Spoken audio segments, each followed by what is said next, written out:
Madam नया से हो खब पुरान सामान तहर बसिया ना हो। मैडम नया से हो खब पुरान सामान तहर बसिया ना हो।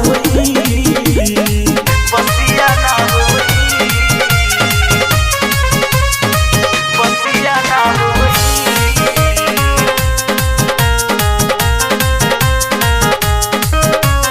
भरल जवानी में लागेलु छाली सारी उम्र रहब खोआ।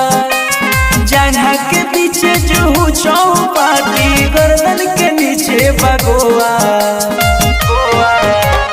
भरल जवानी में लागेलु छाली सारी उम्र रहब खोआ। जंघा के पीछे जो चौपाटी गर्दन के पीछे बगोआ। मॉडल जमाना में साफ सफाई रख खसिया ना हो। मैडम नया से हो खब पुरान सामान तहर बसिया ना हो। मैडम नया से हो खब पुरान सामान तहर बसिया ना हो।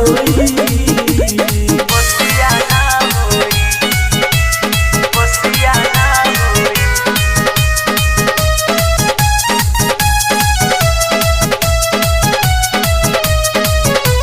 देखो बजरिया में सब बिकाता काच पकल हरची। बिस्तर बदल के देखो श्रीमती शोरूम के लगबू फिरी। देखो बजरिया में सब बिकाता काच पकल हरची। बिस्तर बदल के देखो श्रीमती शोरूम के लगबू फिरी। तू तो दवाई पिहते में जहरीला तो खसिया ना होई।